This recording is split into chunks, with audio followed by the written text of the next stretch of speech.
La mierda es que no va a venir y después ¿qué vamos a hacer? Puta, los dos le estoy marcando y ningún cerote contesta.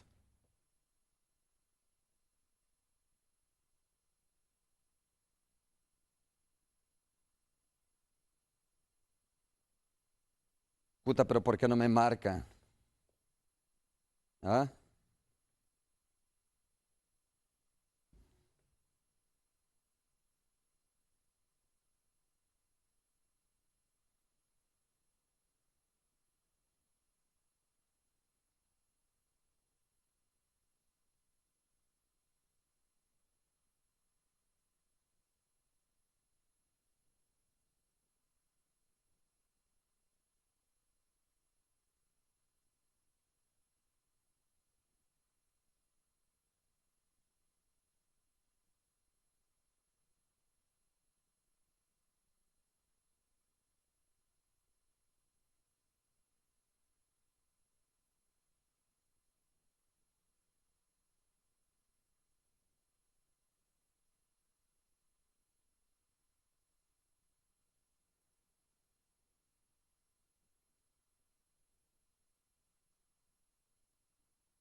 Los nuevos desayunos de Mr. Donut presentan.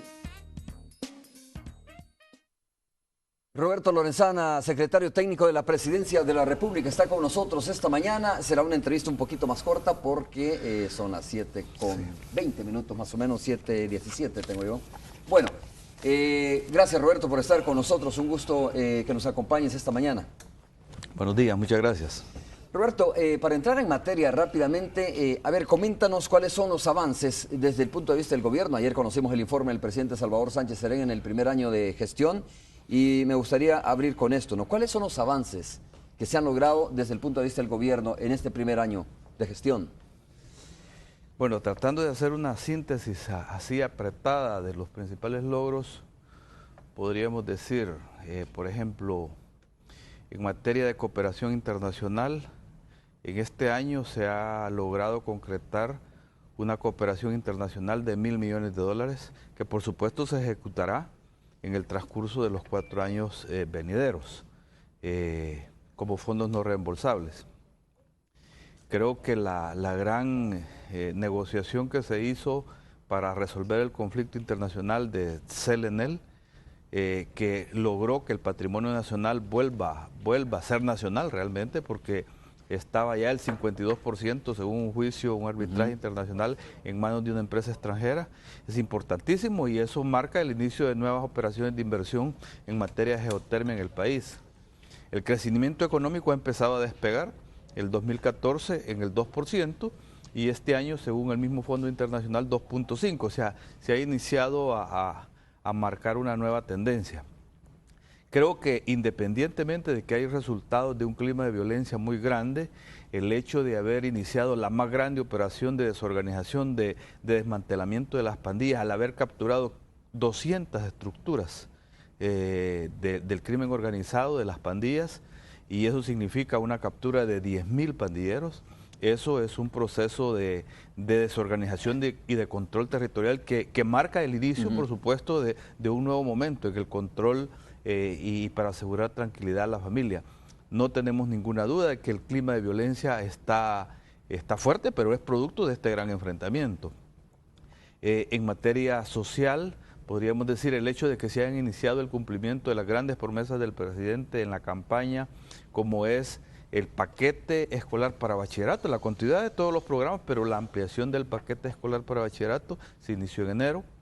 Y el inicio del cumplimiento también del programa de un niño, una niña, una computadora. Se ha iniciado con cerca de 7.000 computadoras, pero este año se entregan las primeras, las 50.000. ¿Cuál es la meta en eso? En realidad este año es 50.000 computadoras, ¿verdad? Pero por supuesto que nosotros aspiramos a que todos los niños tengan una computadora. Eso significa llegar al 1.000.000 de computadoras, pues, pero en el transcurso del quinquenio. Entonces, este es el compromiso de este año, 50.000 computadoras, y ya se inició. Hace un par de meses el presidente hizo la primera entrega de computadoras. Eso no es solamente entrega de equipos, se trata de una concepción del acceso a las nuevas tecnologías por parte de los niños, la preparación de los mismos docentes. En realidad estamos en la fase de preparación de los docentes. Una gran cantidad de docentes no pueden usar las computadoras. O sea, que también los maestros necesitan preparación técnica para eso. Y no se trata simplemente de saber usar una computadora, porque al final es un recurso relativamente sencillo, sino que de lo que se trata es de tener la capacidad de darle capacitación y adiestramiento técnico a los mismos niños, ¿no? Para poder accesar a todos los programas educativos por esa vía. Entonces, estamos hablando del inicio. La semana pasada el presidente inauguró el hospital oftalmológico en San Vicente, que será el hospital que le va a dar tratamiento a las enfermedades que hemos estado normalmente yendo a tratar al exterior, de gente bajos de recursos, cataratas, párpados caídos, de que son operaciones que se pueden hacer en El Salvador, y ya a partir de este mes se inicia operaciones de ese hospital. Se hizo el primer hospital especializado para enfermedades crónicas, donde era el hospital de maternidad, el antiguo hospital de maternidad. Tenemos hoy un hospital que tiene más o menos unos 40 medicamentos permanentes para las enfermedades crónicas, para todas las personas que llegan al hospital, al Sistema Nacional de Salud. O sea, podemos hablar de un conjunto de medidas sociales, económicas también. Creo que no podemos perder de vista de que el hecho de que hayamos iniciado el despegue económico con el 2.5 para este año tiene implícito un conjunto de factores también internos, no solamente externos, como es la caída de los precios de la energía eléctrica. O sea, estamos hablando de la reducción del 31%. ¿Y eso lo ha percibido la población, Roberto? ¿Esa baja en la energía eléctrica lo percibe la población realmente? Bueno, tiene que llegarte a la factura, ¿no? Ajá. Tiene que llegarte a la factura, porque siempre hay, podemos decir. Pero hay que un monitoreo, ¿no? Supongo, hay un monitoreo, de que se garantice que realmente la población está recibiendo eso, sí, porque se puede decir, pero mira, al final no sé la si... institucionalidad funciona. Yo creo que la Defensoría del Consumidor ya hubiera dicho algo, si hubiera alguna irregularidad, si hubiera muchas denuncias de la gente, pero en enero fue el 11% y hoy en abril fue el otro 20%. Entonces, eso se ha reflejado en aumentar la capacidad adquisitiva de la gente, dinamizando más el consumo. Las exportaciones han crecido este año el 10.5% solo en el primer trimestre, particularmente por el impacto que significó la apertura de China Popular al mercado de China Popular, que es solamente un inicio. Lo primero que han comprado es azúcar, un volumen muy importante, creo que anda por el 20% del azúcar del país. Entonces, eso es el inicio de la apertura de un gran mercado en donde otro tipo de exportaciones pueden también abrírsele las puertas, ¿no? Eso iba a decir que si se trata de una estrategia, por ejemplo, la apertura de mercado con China es parte de una estrategia o es un golpe de suerte, ¿no? Haber negociado esas toneladas de azúcar para China. Mira, El Salvador tenía bloqueada, había presentado una reserva hace muchos años, quizás hace unos 20 años o más, quizás, para que China no tuviera acceso a la Organización Mundial de Comercio. El Salvador queriendo castigar a China, ¿no? O sea, por una mentalidad ideológica trazada de los gobiernos anteriores. Y simplemente lo que nosotros hicimos fue quitar esas reservas. Y al romper ese bloqueo que el país tenía hacia China Popular, los chinos simplemente dicen quitamos los aranceles. Y lo que han hecho es una reducción drástica de aranceles. Teníamos aranceles del 500% y hoy se redujeron. Todavía no se redujeron a cero, pero de 500 bajarlos a 40, por ejemplo, es significativo y eso ya hace más competitivas las exportaciones del país. Roberto, yo creo que la población en términos generales aplaude los programas, digamos, de ayuda, ¿no? Los programas sociales de asistencia para los sectores más necesitados, por ejemplo, el vaso de leche, el paquete escolar, los zapatos, uniformes, etcétera. Todo lo que se pueda dar en asistencia, digamos, a los sectores que necesitan de alguna manera ese tipo de protección.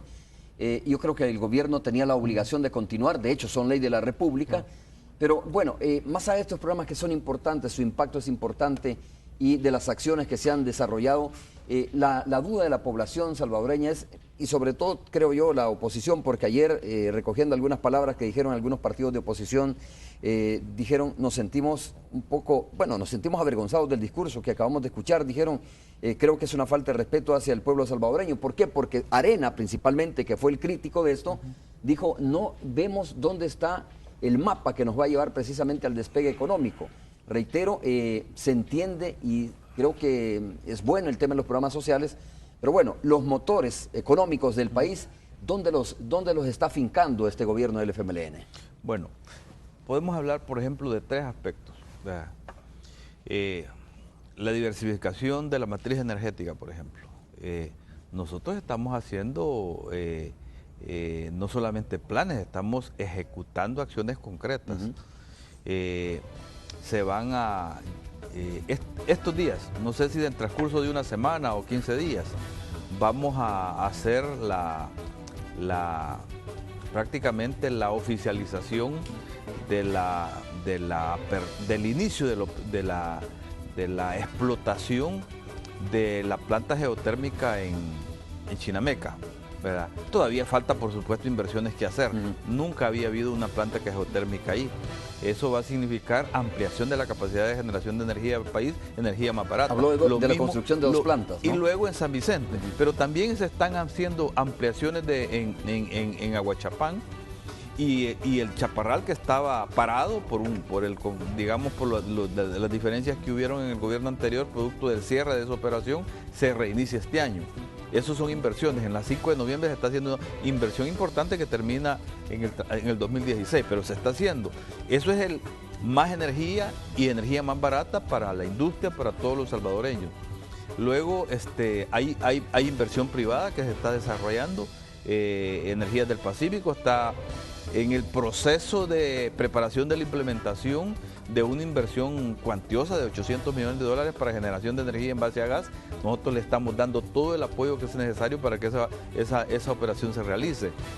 Luego el crédito. Solo el Banco de Fomento y el Banco Hipotecario han desatado un crédito productivo fundamentalmente a la agricultura salvadoreña de $450 millones, $452 millones para ser más exacto. O sea, es un crédito importante. A la pequeña empresa se le han dado $120 millones en crédito. Eso significa dinamización de la economía, que se va a ir sintiendo gradualmente. Ya hay un crecimiento del 2 al 2.5% para este año. ¿No es suficiente? Por supuesto que no. Quisiéramos mayor velocidad en el crecimiento. Luego hay detonantes importantes como Fomilenio. Yo creo que cuando Fomilenio pase a la fase de implementación ya más a fondo, va a generar determinada explosión en el crecimiento económico porque es un dinamizador. Hay apalancamiento a empresas concretas en el tema de Fomilenio. Estamos hablando de conjuntamente entre El Salvador y el gobierno de Estados Unidos de una inversión de 365 millones de dólares. Son acciones concretas que nosotros las vemos, pues. Estamos en proceso de preparación de la implementación en algunos casos. O sea, el gobierno las ve y sabe lo que tiene en planificación. Claro. La gente, ¿cuándo va a comenzar a sentir? Y tengo que hacer la pausa, Roberto, si es que no ha comenzado a sentir, digamos, los beneficios de estas acciones que se tienen que desarrollar o se van a desarrollar hacia el futuro. Hacemos la primera pausa comercial, regresamos para continuar conversando con el secretario técnico de la Presidencia de la República.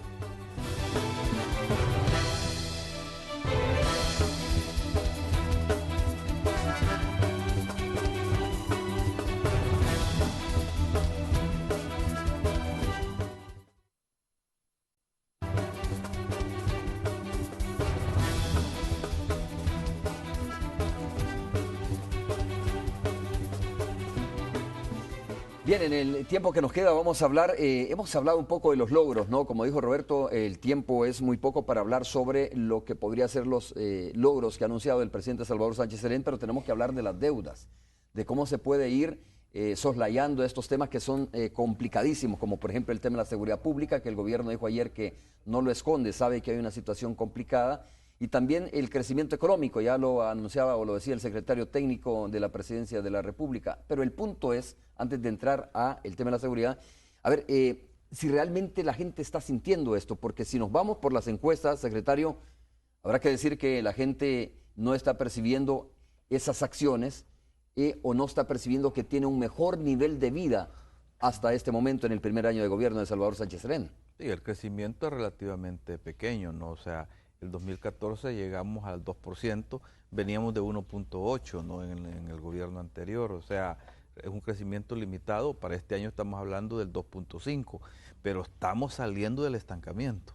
Nosotros no creemos que estemos como Alicia en el País de las Maravillas, estamos en un momento saliendo del hoyo, saliendo de un momento muy difícil, pero se empieza a reflejar y por supuesto que nosotros esperamos que esto se refleje mucho más. Tenemos, por la pregunta que me hacías antes, la disminución de la energía no le llega a todo el mundo. Nosotros tenemos que revisar eso, ¿verdad? Porque efectivamente hay una disminución del 31%.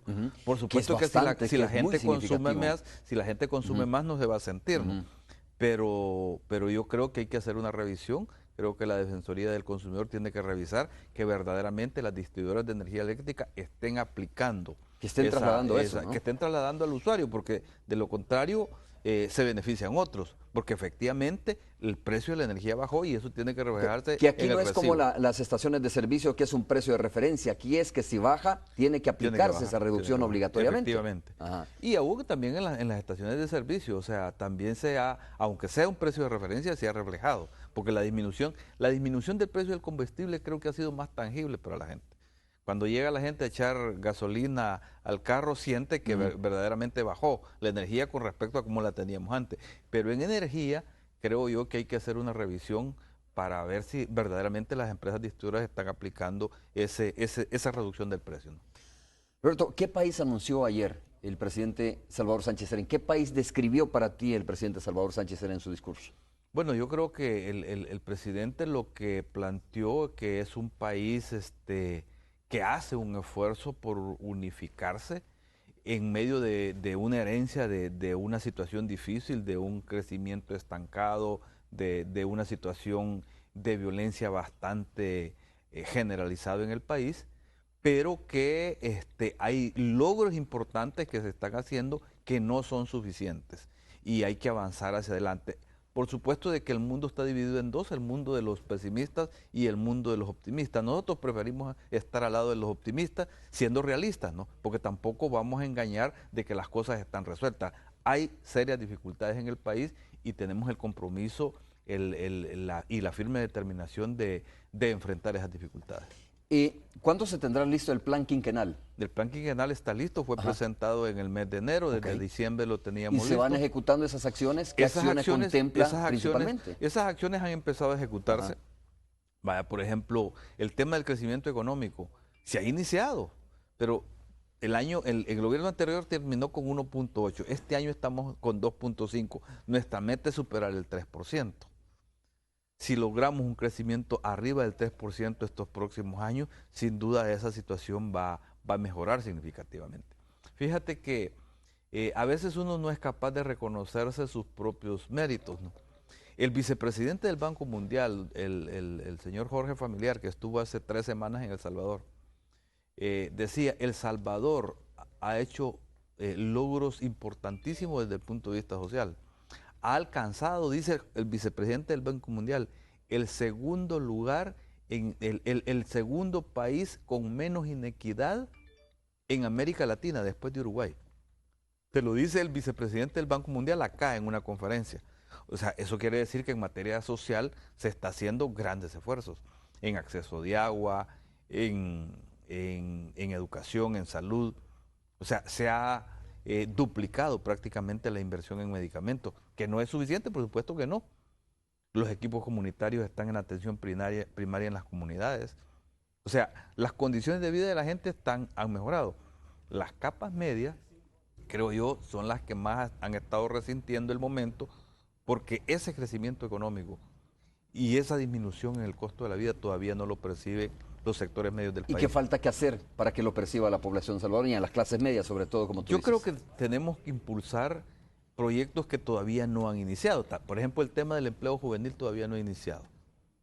O sea, nosotros estamos trabajando en ese proyecto y creo que el esfuerzo, una buena parte del esfuerzo de la cooperación internacional está dirigido al tema del empleo juvenil.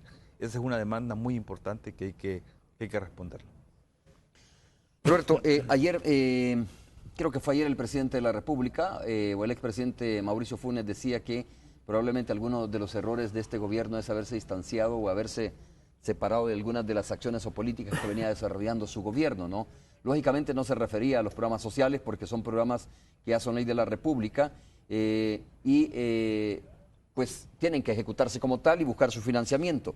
Pero ¿a qué crees tú que se refería el expresidente Funes cuando decía eso? Cuando decía haberse distanciado de algunas acciones o políticas del actual gobierno o del gobierno anterior de Mauricio Funes. Yo me imagino que se refería al tema de la tregua, ¿no? Principalmente. Las pandillas. O sea, él evidentemente es un hombre enamorado de la tregua, pero nosotros creemos que el pueblo salvadoreño no acepta una negociación con las pandillas.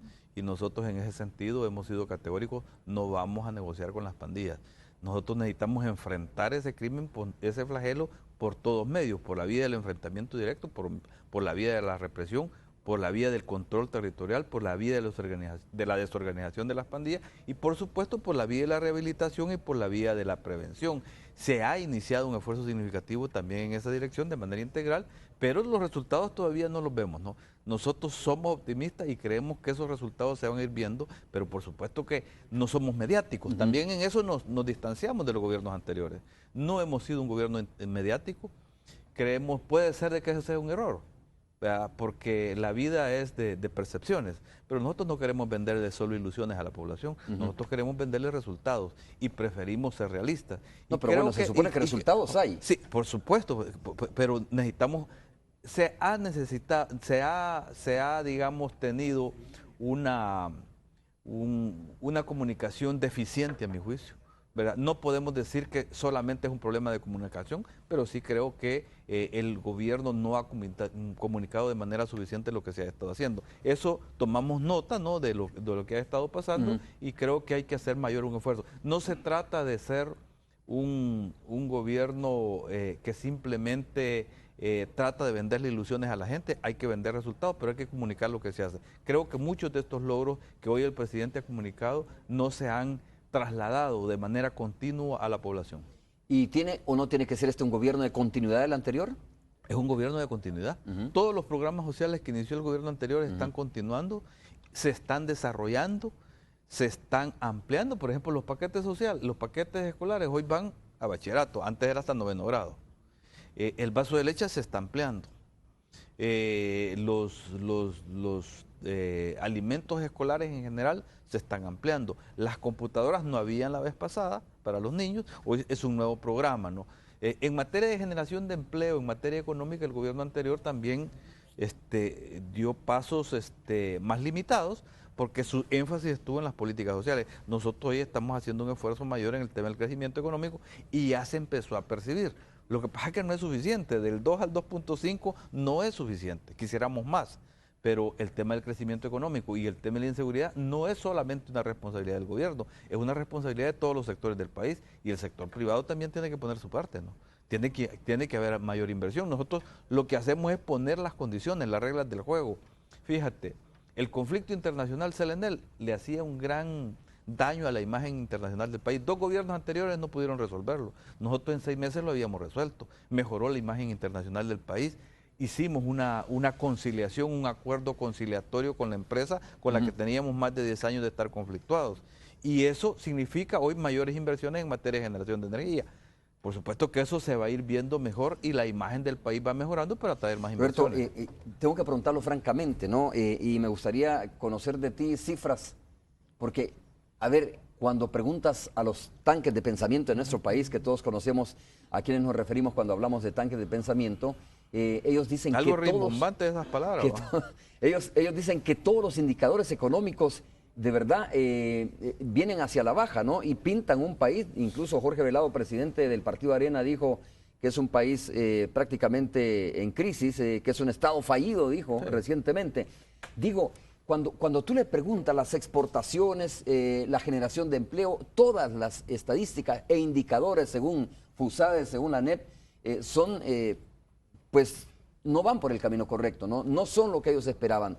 Pero ustedes manejan otros datos, ustedes tienen otras cifras, ustedes hablan de un crecimiento, hablan de las exportaciones que han crecido en los últimos años, de la inversión que se está generando a través de la energía eléctrica, por ejemplo, ¿no? Digo, a ver, ¿por qué entonces tenemos esa visión si vamos por el camino correcto según ustedes? Tenemos otra visión desde el punto de vista de la empresa privada, ¿no? Mira, aquí tenemos una oposición radical, ¿verdad? Y la oposición no solo es Arena, ¿no? Estos círculos económicos como FUSADES, por ejemplo, es Arena vestida de caperucita roja, ¿no? O sea, FUSADES es un instrumento del Partido Arena, de la oligarquía salvadoreña, de la derecha oligárquica salvadoreña. Y ellos tienen el propósito, como Arena, de no permitir un tercer gobierno del FMLN. Tienen el propósito que este gobierno fracase. A ellos no les interesa que el país salga bien. A ellos les interesa que fracase el gobierno del FMLN. Y por eso es que no van a ceder ni 1 milímetro. Y tienen el propósito firme de desplazar al FMLN del gobierno. Incluso quisieran hacerlo antes de las elecciones presidenciales.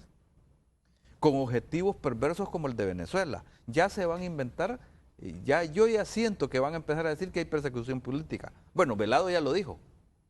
Que es un perseguido político, dice, que se le escucha la telefonía, que se le persigue a su familia. O sea, pronto van a decir que hay un Leopoldo no sé qué, como el de Venezuela. ¿Me estás hablando de que tienen un guión? ¿Que hay un guión en esto? Y hay un guión internacional también en esto. O sea, es un discurso desestabilizador.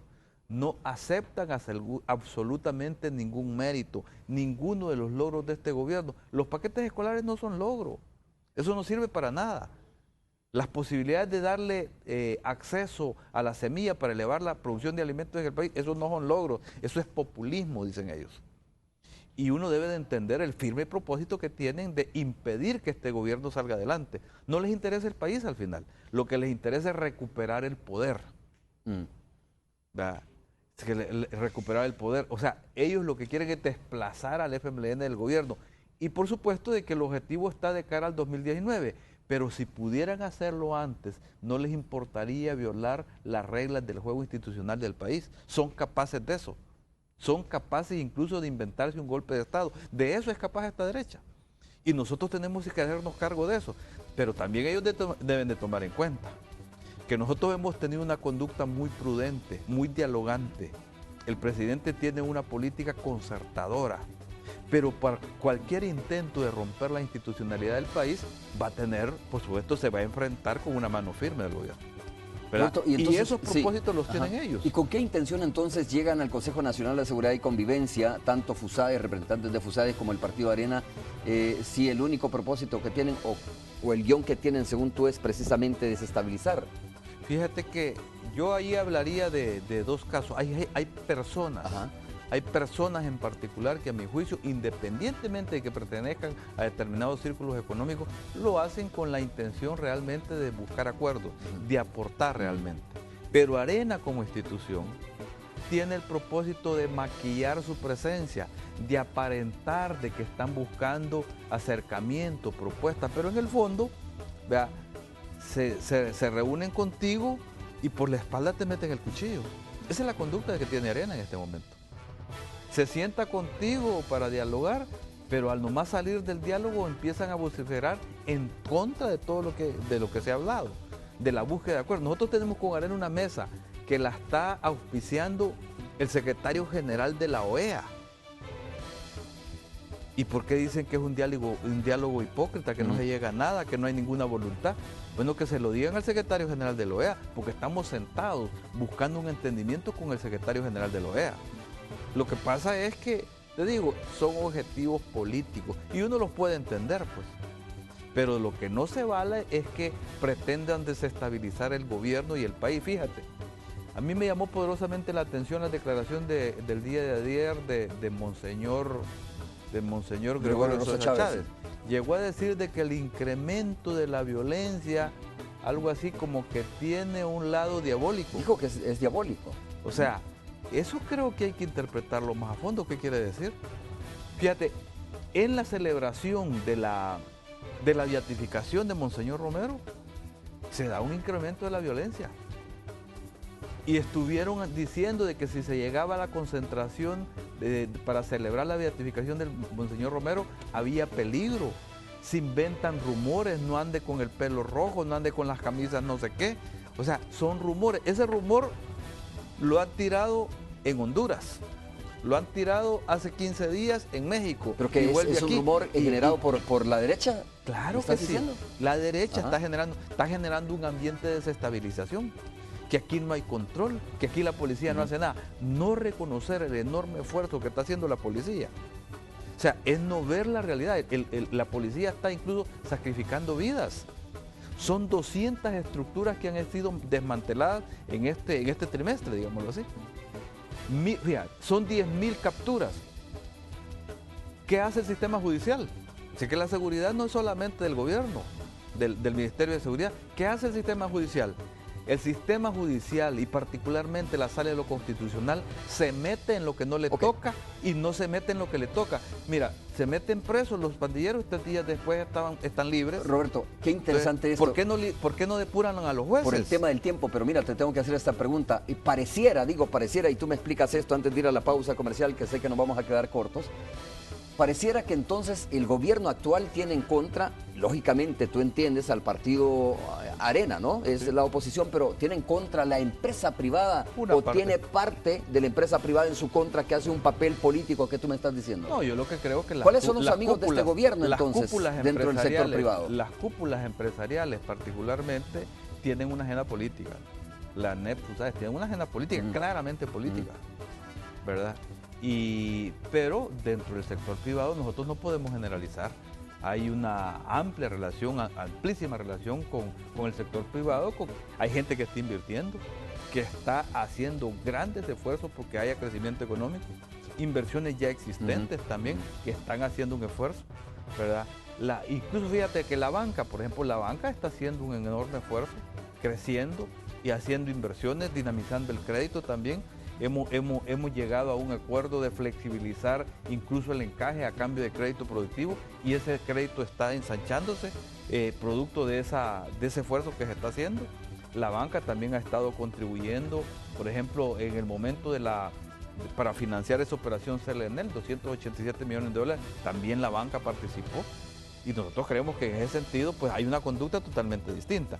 Pero hay sectores e instituciones del sector privado que tienen una agenda claramente política partidaria. Y yo no podía también dejar de decir que dentro de las estructuras del poder económico del país, lo que tiene que ver con medios de comunicación, una parte está claramente sesgada en contra del gobierno. Vamos a hacer la pausa, regresamos en breve.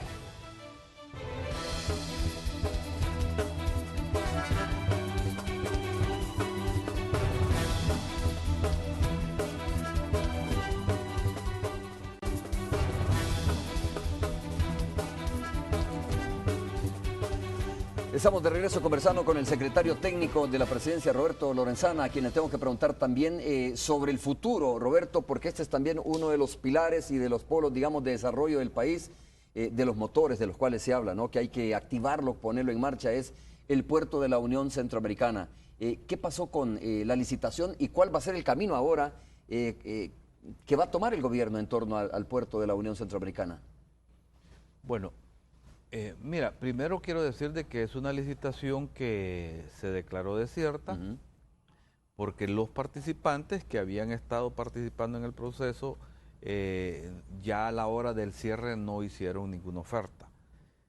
Nos habían venido pidiendo prórrogas en el tiempo y nosotros les dimos las prórrogas, nos pidieron ajustar algunos términos que eran permitidos dentro de las bases de licitación, se hicieron.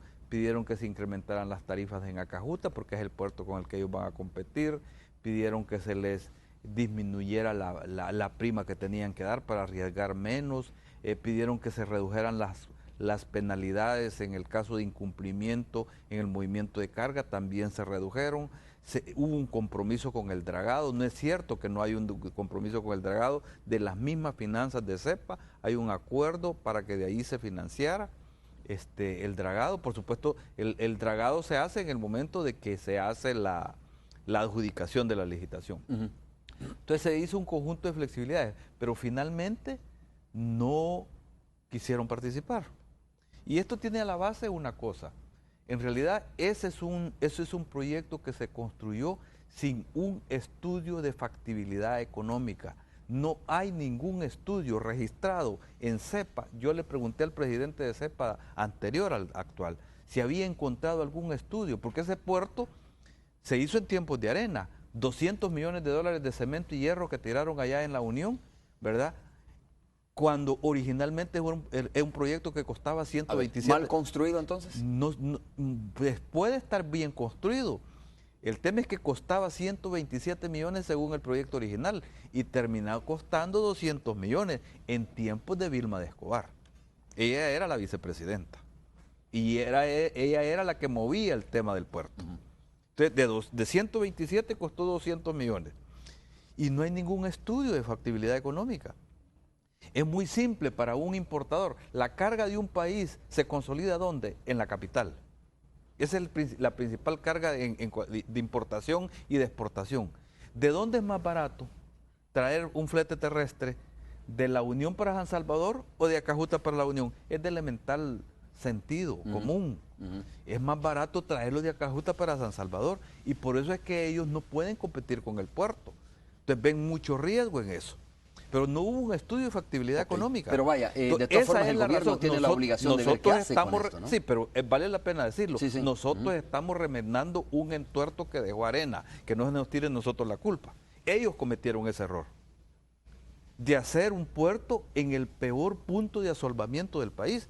No habían hecho estudios cuando montaron el puerto allí, en la desembocadura del río Huascorán, y eso se asolva y cuesta de 10 a 15 millones de dólares anuales limpiar ese asolvamiento.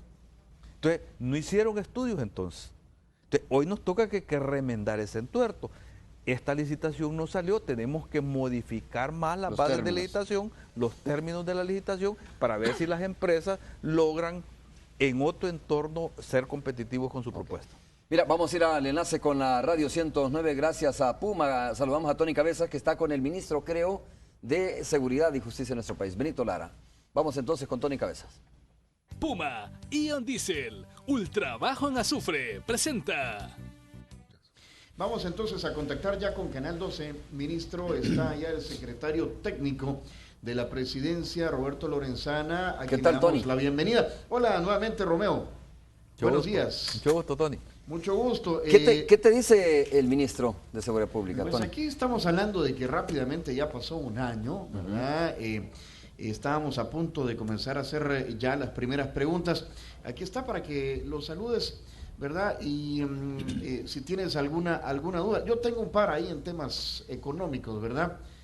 Con el secretario técnico, el crecimiento, dijo, claro, podría llegar hasta el 2.5%. ¿Es en este año o al final del periodo? No, en este año. Este año, Este año, 2.5. y eso lo confirmó el Fondo Monetario Internacional en abril. O sea, ya no es una opinión del gobierno, está confirmado. Digo esto porque algunos detractores como Fusades jamás le van a creer al gobierno. Pero si el Fondo Monetario le dice, tal vez creen. Entonces lo confirmó el Fondo Monetario Internacional. Sobre este crecimiento. ¿Cómo irradia esto en la gente? O sea, porque son cifras, digamos, del Fondo Monetario, son cifras macroeconómicas, el crecimiento, pero a la hora de los cubos, como decimos, en la billetera del salvadoreño común y corriente, ¿cómo incide esto? O sea, ¿qué deberíamos estar viendo, secretario? Bueno, fíjate, por ejemplo, tenemos cerca de 12,000 empleos nuevos, sin tomar en cuenta el empleo no formal. Por ejemplo, el empleo agropecuario no está formalizado, no se registra en el Seguro Social. Estas son cifras que tienen que ver con los cotizantes en el Seguro Social, los nuevos cotizantes en el Seguro Social. Eso se refleja ahí, nuevo empleo, cuando hay incremento de cotizantes. Lo otro es en el acceso al crédito, por ejemplo. Tenés, por ejemplo, en este momento 120 millones de dólares de acceso al crédito de vivienda. No es vivienda de capa media alta, sino sectores medios y bajos. 120 millones de dólares en crédito de vivienda del Fondo Social y de Fonavip, pero particularmente del Fondo Social. Es que cuando la gente accesa a un crédito para una vivienda, está adquiriendo un bien y eso significa que está mejorando sus condiciones de vida. Eso se está reflejando de esa manera. El crecimiento económico también ha tenido que ver con lo que ya habíamos hablado antes, con el incremento de las exportaciones. 10.5% han crecido las exportaciones, particularmente a Estados Unidos. El crecimiento de Estados Unidos nos ha favorecido, el incremento de las remesas nos ha favorecido y ahí se está reflejando.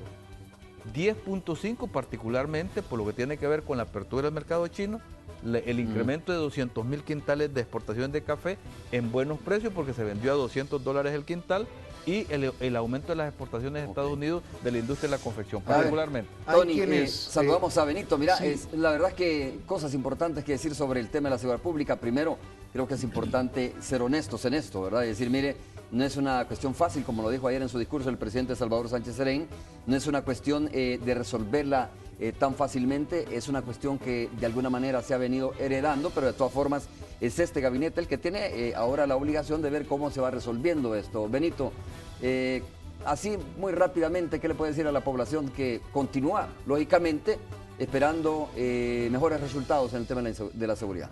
Bueno, buenos días, Romeo y Roberto. Efectivamente, este es el tema más complejo que tiene este país y es el reto más difícil para resolver. Pero fíjate de que nosotros lo que podemos afirmar es que este gobierno tiene un rumbo también en materia de seguridad. Tenemos una política de justicia, seguridad y convivencia muy diseñada, respaldada por un plan que se llama El Salvador Seguro, que es producto del esfuerzo del Consejo Nacional de Seguridad Ciudadana y Convivencia. Y hoy lo que estamos haciendo ya es su implementación. Y producto de la implementación es la reacción que tenemos hoy de la delincuencia, pero lo que debemos de tener la plena confianza es que no habrá, digamos, o no hay tormentas que sean eternas. Este es un problema de que lo vamos a resolver, estamos trabajando para ello. Las distintas instituciones están preparadas incluso para afrontar esta situación en la que estamos hoy en este momento. Bueno, muchas gracias. A ver, gracias, Tony, por este avance. Aquí nos quedamos conversando. Es que mira, lo que pasa es que Sí. entiendo que Ana Vilma Escobar quería responder, sobre todo creo por el puerto de la Unión Centroamericana, pero la verdad que no tenemos tiempo. Hubiese sido con más tiempo, Ana Vilma, con gusto le tomamos la llamada telefónica. No tengo ningún problema si usted quiere venir la próxima semana acá a hablar precisamente sobre eso, ¿no? Esa es nuestra obligación también, escuchar la opinión de los distintos sectores. Pero hoy por hoy, quizás se sintió aludida. Yo lo único que le dije es que ella era vicepresidenta del país cuando hicieron ese entuerto del Puerto de la Unión. Yo no digo necesariamente que ella era responsable, ella era la vicepresidenta. Gracias, hacemos una pausa, regresamos. Hasta luego. Puma Ion Diesel, ultra bajo en azufre, presentó.